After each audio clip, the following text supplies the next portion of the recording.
Hello. Today I'll be talking about discussion number two, which is Unit 3, which is our measures of behavior and the role of time components in measurement. Um, Again, my name is Terrence Coleman. I'll try to make this short and sweet. Uh, so, we're asked to state and define three measures of behavior and provide a novel example of when you might use each and why.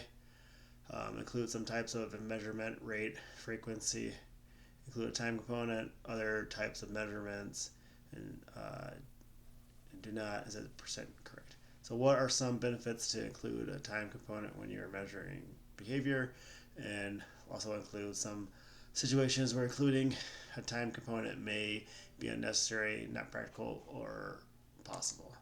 So the first one I chose to discuss is frequency. A lot of us probably use this in our day-to-day lives with our job or with our maybe like um, tracking the frequency of like the times you say a bad word or something. So in my line of work as a BA specialist, a behavior specialist, first the definition for frequency is the count of how many times a behavior occurs during a specific observation period. You can find this in the Cooper text. So the example would be a teacher will record how many times a student um, disrupts the class by getting up and walking around the room within 30 minutes of a math lesson. So, ideal situation for using this will be to capture how often this behavior occurs. The next one, measurement two, I guess, would be duration. So, the definition of duration would be the total amount of time behavior occurs. Of course, this can be found in Cooper text. Example is to be measuring the time a child spends um, practicing their reading assignments each evening. So like they record um, how long they read each night. Um, and then they turn in like the timesheet each day. So why would this be useful? This is useful when understanding how long the behavior persists. And this is very critical for helping you with the students learning. Lastly, um, the measurement would be for percent correct.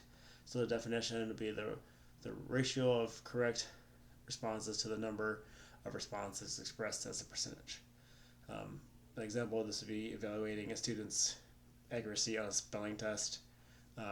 Why would this be useful? Is this is best for assessing their skill and for performance accuracy.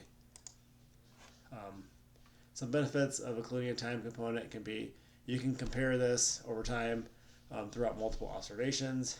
You can look for trends in behavior with multiple BIs or behavioral analysts. This is very relevant in the real world. It's easy to reproduce and it's easy to do at a school or at an office. Some limitations might be that the behavior could change based on like medication or say the normally when you collect data it's you one-on-one with a student, so like if they're in a classroom it could be difficult because the student may act differently in front of other students.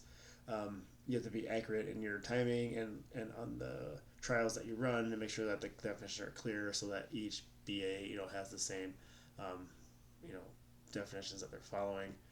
um, so percent like yeah so in conclusion, um, behavior, the three behaviors that I measurements that I talked about were frequency, duration, and percent correct.